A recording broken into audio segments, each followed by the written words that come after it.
We're all getting pretty used to asking AI for help with just about anything, right? From drafting an email to planning a whole trip. But when you get into high stakes stuff like medicine or finance, you need more than just a good sounding answer. You need the right answer.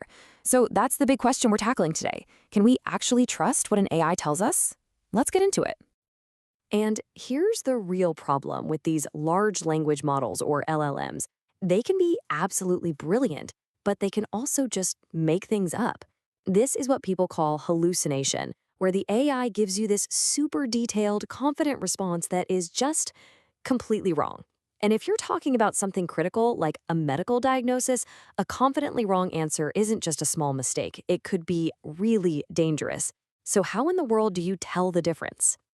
This really gets to the heart of what we could call the AI trust problem. It's all about dealing with errors. See, before we can even think about fixing a wrong answer, we first have to figure out a reliable way to spot it.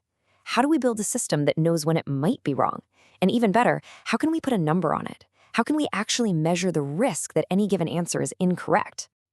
Well, up until now, people have tried a few different things. The most obvious one is just to ask the model, hey, are you sure about that? Ask it to check its own work. Another way is to ask the same question over and over and see if the answers stay consistent. And then there are some more technical methods where you try to look under the hood at the model's own internal probability scores to see how confident it is. But here's the catch. According to the paper we're digging into, all of these methods have some pretty serious flaws. I mean, think about it. Asking an LLM to check its own homework is a bit biased, right? It might just double down on its first mistake. Asking it a bunch of times, that's super slow and takes a ton of computing power. And those internal confidence scores, it turns out they're not very reliable. A model can be 100% confident in an answer that is 100% wrong. So that's the big gap this paper is trying to fill. The researchers asked a really simple but powerful question. Instead of all these workarounds, what if we could just generate a single, reliable number, a risk score, that tells us the probability of an error for every single answer an LLM gives? And their solution is a pretty clever new framework. It's built on a concept from economics called Pareto optimality, and they named their system Polar. So the big idea behind Polar is to stop relying only on the LLM. Instead, it acts like a smart moderator in a discussion.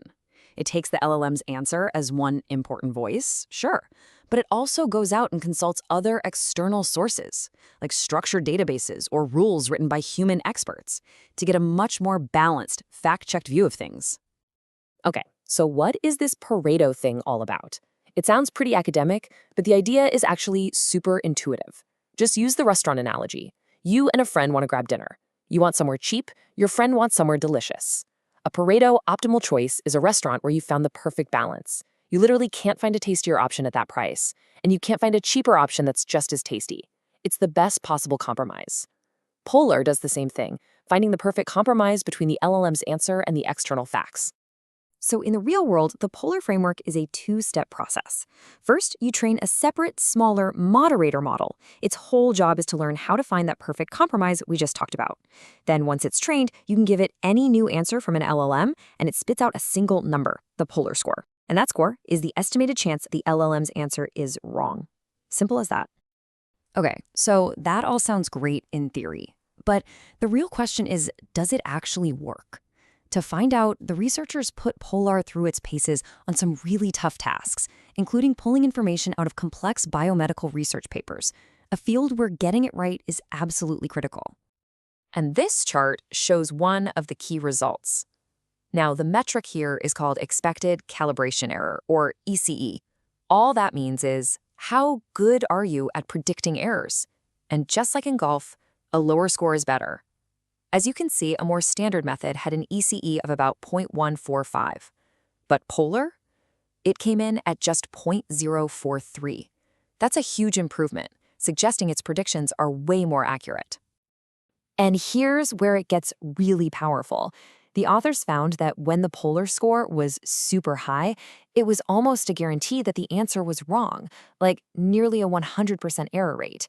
If that holds up, this score isn't just a vague warning, it's a super reliable red flag for incorrect answers. But spotting an error is only half the battle, right? What do you do about it? Well, according to the paper, the real magic of Polar is that it lets a system go from just finding mistakes to actually fixing them.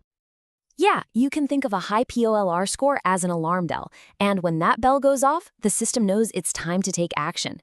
It can automatically trigger a correction. For example, it can go back to the LLM and say, hey, try that again, but this time, here's some extra information from our fact checkers that seems to contradict your first answer. And check out the result of that process. This chart shows how well GPT-4 performed on that difficult biomedical task. The bar on the left is just regular GPT-4. The bar on the right is GPT-4 when it's helped by this Polar system. The technique is called Retrieval Augmented Generation, or RAG, which just means the model gets to look up facts before it answers. By using Polar to trigger that fact-checking only when needed, they saw a massive jump in accuracy. In fact, the improvement was so big that this system actually beat the existing state-of-the-art model, a special model that was built and fine-tuned specifically for this one biomedical task. That's pretty amazing. It suggests that a general-purpose AI, when you pair it with a smart error checker, can actually outperform a specialist. So, Polar is starting to sound like a real game changer. But like with any new research, it's really important to take a balanced look and understand both its strengths and its limitations. We have to get the full picture. So let's do a quick reality check. The strengths are pretty clear. You get a really accurate error score, it avoids the AI's own biases, and you can use it to actively correct mistakes. Awesome. But there are some big buts here. The whole system relies on having good external information to check against, and for a lot of topics, that just doesn't exist. It also means this approach is really for factual, concrete questions. It would have a hard time with creative writing or an ambiguous question where there's no single right answer. At the end of the day, frameworks like Polar are a huge step forward. They show us a possible path toward building AI systems that aren't just powerful, but are also aware of their own potential for error and can be corrected. And it leaves us with a really important question for the future. As these incredible AI tools become a bigger part of our lives, how are we going to balance their amazing power with our fundamental need for truth we can actually verify?